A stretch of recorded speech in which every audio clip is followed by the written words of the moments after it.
আজ আমরা কর্মক্ষেত্র থেকে 15টি জিকে টাইপ প্রশ্ন নিয়ে আলোচনা করব। তো চলো শুরু করা যাক।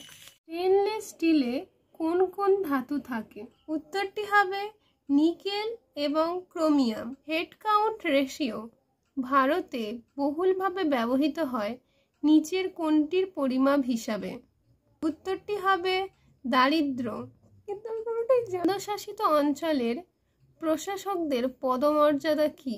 Lieutenant governor.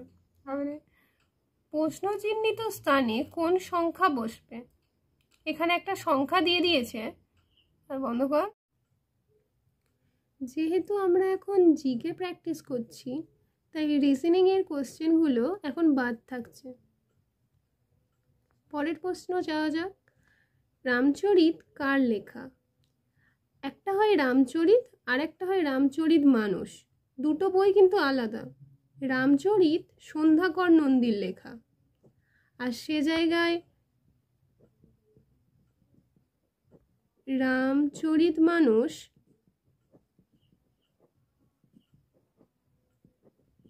কিন্তু তুলসী দাসের লেখা হবে। বিশুদ্ধ লোহার রং কেমন? বিশুদ্ধ লোহার রং হবে ধূসর সাদা। কবে ইখতিয়ার উদ্দিন মোহাম্মদ বখতিয়ার খলজি বাংলা আক্রমণ করেন? উত্তরটি হবে 1230 খ্রিস্টাব্দে।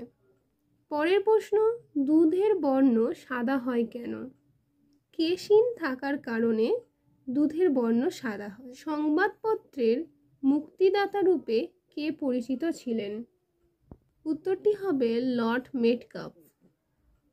গ্লুকোজ টলারেন্স পরীক্ষাটি কিসের জন্য ব্যবহার করা হয়?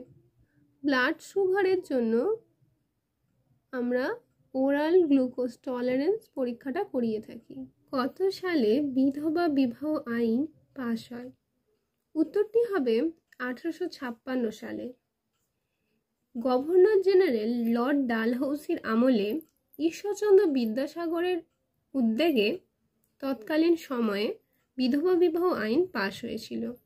আপনারা কমেন্টের মাধ্যমে জানান সতীদাহ প্রথা কবে রোধ হয়? এটা হীরকের হবে, এখানটায় বানানটা ভুল আছে। হীরকের বিশুদ্ধতা কোন রশ্মি দ্বারা নির্ণয় করা হয়? উত্তরটি হবে অপশন বি, এক্স রশ্মি। পরের প্রশ্নে যাওয়া যাক। লোকটাক হ্রদ কোন রাজ্যে অবস্থিত? উত্তরটি হবে মণিপুর। মণিপুর রাজ্যে লোকটাক হ্রদ অবস্থিত। এই মণিপুর রাজ্যের রাজধানী হলো ইম্ফল।